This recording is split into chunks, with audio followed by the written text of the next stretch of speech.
lo que más me gustó fueron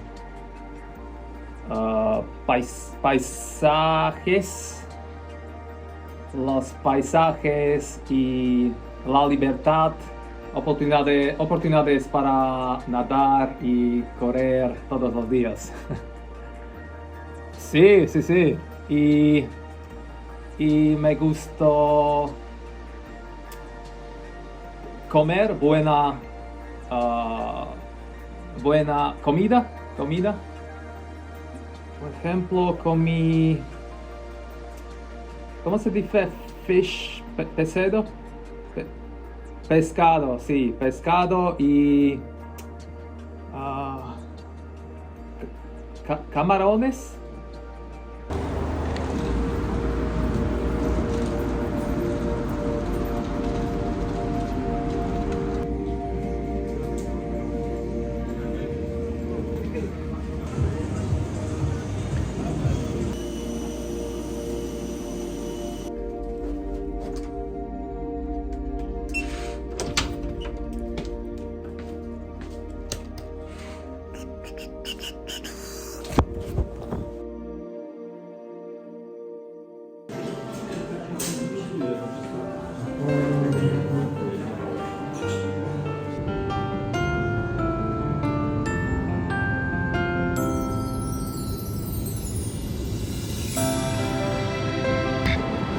Doing 30 minutes with one faster kilometer.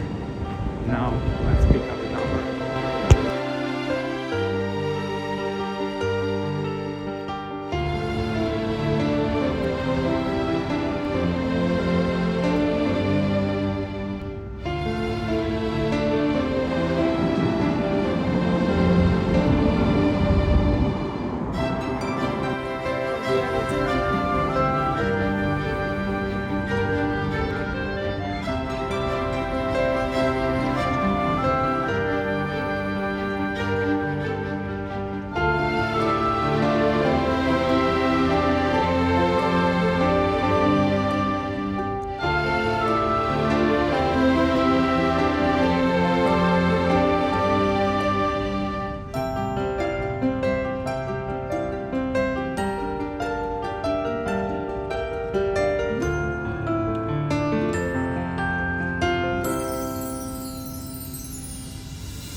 Let's go.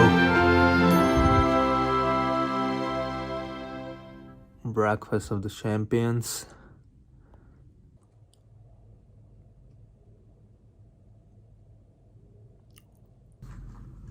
Well, folks, 8 weeks of the prep came to the end, and it's finally here.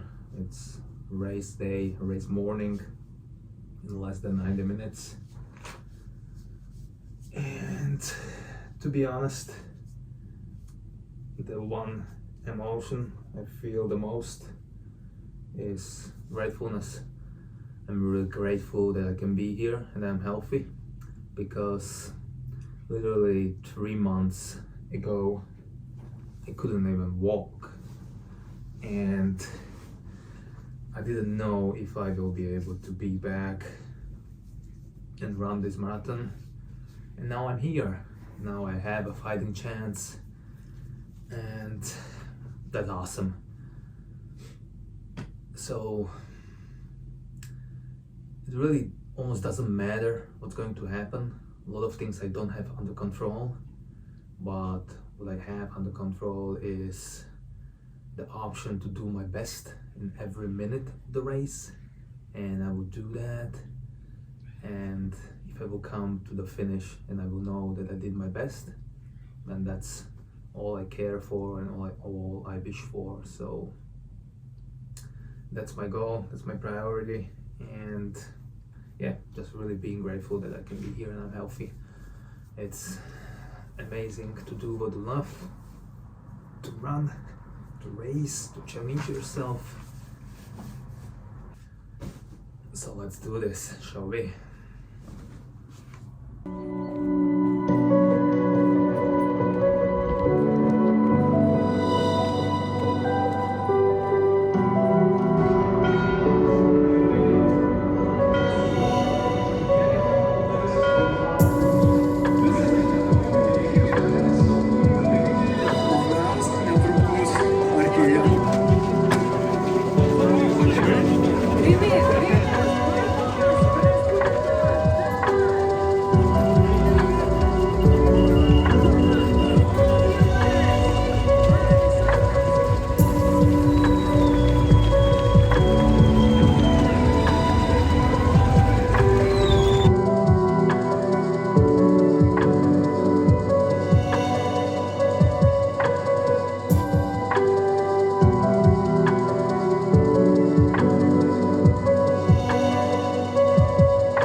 Well, week number 8 done and dusted. I would love to talk about this marathon and maybe like 2 different point of views I have. The first one is very obvious one from the performance perspective. This was a failure. I finished in 3 hours 32 minutes, and that's really far from the goal I had, 254. So we can say simply and clearly that that's failure. Although a different perspective would be what I mentioned before the race, that if I would zoom out and would see the timestamps of where I was, for example, in June, where I couldn't even walk, and now 3 months later, I finished the marathon, or even less than 3 months, I finished the marathon, then that's awesome. And I'm extremely happy and grateful that I'm finally healthy, because basically in this past 8 weeks of preparation, most of the time I felt some kind of pain in my foot. Now finally in this past week and during the marathon or even after marathon, I didn't feel anything. So it seems it's finally 100% healed, and I can focus on training and getting better. And like the third perspective related to the first one is that this is simply the reality of my fitness, where I am at the moment. After 8 weeks of training, I'm currently at this level, which led to running the marathon in 3 hours 32 minutes. And very straightforward and simple way to continue is to just do the training and continue with the training and being consistent and just getting better week by week. Of course, in 8 weeks you will not do anything magical, but as I stated in the first episode in the intro, that this was the goal I created at the beginning of the year, and I was in really good shape March, April. I was very confident that this is going to happen, but then because of the injury, things changed, and I wasn't sure if I even will be able to run the marathon. So that's why I stated the question if I still can make it. Well, now we have the answer that no, I can't or couldn't yet, but that doesn't mean that that's not going to happen in the future.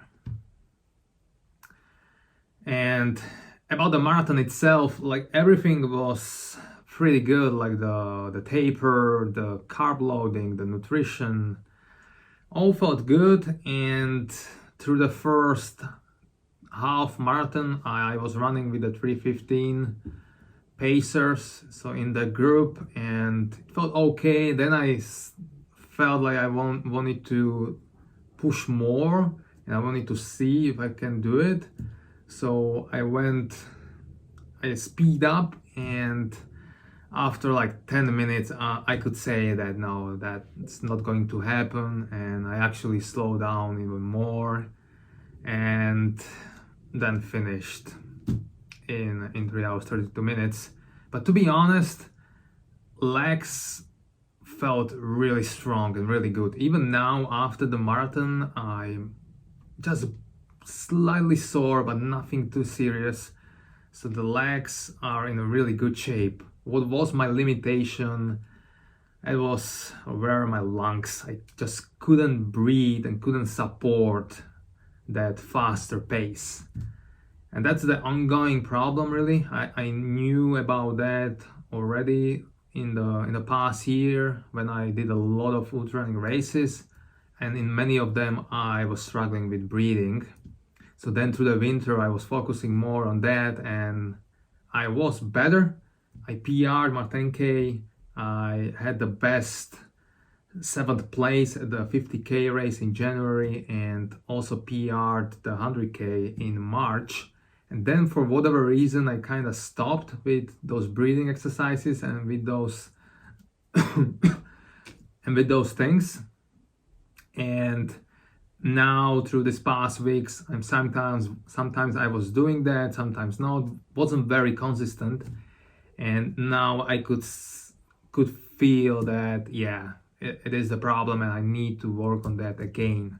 I will talk more about this and some specific things I will do to improve it in the next episode. And also I sign up for one more race between now and the next marathon in Chicago next month. I will talk about that as well in the next episode.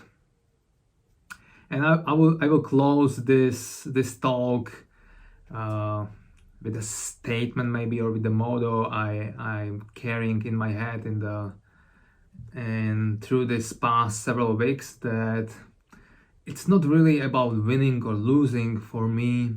It's more about understanding the challenge and accepting the challenge, and then being ready and willing to stay consistent and doing my best every single day. And I know for a fact that if I will be healthy and if I will be able to stay consistent, I know for a fact that I will achieve these goals. Just a matter of time, really. And that's what endurance training is about. It's about doing the consistent good work every single day for weeks, for months, for years. and that compounding effect then will create the magic. But you need to be patient and stay positive and having the faith that you will get there. So that will be it for this week. Thank you for watching and see you in the next one.